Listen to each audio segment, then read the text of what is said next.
अस्सलाम वालेकुम फ्रेंड्स, इंतहाई अहम अपडेट है। जो लोग उम्र पे जा चुके हैं या जो जाना चाह रहे हैं उनके लिए वीडियो को एंड तक लाजमी देखिएगा। आप लोग प्रैक्टिकली भी देख रहे होंगे कि वहाँ पे इस वक्त कितना रश चल रहा है, हरम में इस वक्त कितना रश चल रहा है। तो आप लोगों के लिए अहम अपडेट है। फर्स्ट सबसे पहले मैं आपको बताना चाहूँगा, जो लोग पैकेज लेना चाह रहे हैं वो इस बात का खास ख्याल रखें कि आप होटल जो ले रहे हैं वो शटल सर्विस वाला ले रहे हैं या आप कौन सा होटल ले रहे हैं। ये बात मैंने कुछ दिन पहले भी बताई थी कि वहाँ पे बहुत रश चल रहा है। और जो लोग होटल लेते हैं शटल वाला, वो लोग ये सोचते हैं कि जो शटल है वो हरम में बिल्कुल करीब उतारेगी और हम आराम से, जो बुजुर्ग हैं, बड़े हैं, जो फैमिली वाले हैं, वो होटल शटल वाला लेंगे और लेने के बाद हम चले जाएंगे शटल के अंदर और शटल उतारेगी हरम से 200 मीटर दूर। तो वहां से हम पैदल आराम से चले जाएंगे। जबकि ये काफी हद तक सही है ये बात, लेकिन ये रमजान के अलावा आप इसमें शटल वाला होटल ले सकते हैं। रमजान में होता क्या है कि 1-1 किलोमीटर दूर बिस्मिल्लाह कुबरी तक जो है वो शटल सर्विस बंद कर दी जाती है। वहां से आपको पैदल ही हरम आना पड़ता है।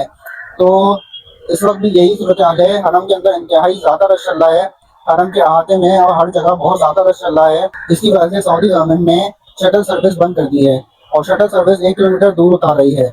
इस वजह से वहां से जो भी लोग हैं, बुजुर्ग हैं, बड़े हैं, छोटे हैं, बच्चे हैं, वो सब जो हैं वो वहां से 1 किलोमीटर दूर जो इब्राहिम खलील रोड है वो भी बंद है, हिजरा रोड और अजियाद रोड, ये सारे रोड जो हैं वो बंद हैं।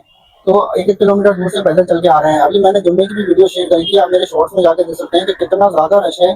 तो शटल सर्विस पॉसिबल ही नहीं हो रही कि उसके अंदर आना जाना हो सके।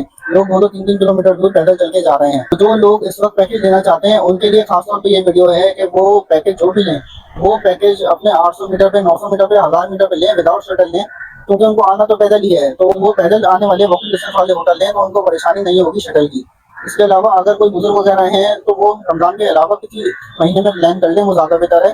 सबसे अच्छा महीना जो है वो रमजान के बाद और हज के बाद जो आता है वो होता है मुहर्रम का, उसमें आप जा सकते हैं। सेकंड नंबर पे मैं आपको ये बताना चाह रहा हूँ, जो लोग मक्का से मदीना या मदीना से मक्का आएंगे, क्योंकि जाहिर है जब मक्का जाते हैं तो फिर लोग मदीना भी जाते हैं, मदीना जाते हैं तो फिर मक्का आते हैं, तो वो उनकी भी जो शटल सर्विस है वो आपको 1 किलोमीटर दूर ही उतारेगी। अगर आपका होटल 800 मीटर या 700 मीटर पे है तो आपको जहाँ पे शटल उतारेगी वहां से अपना सामान समेत पैदल आना पड़ेगा।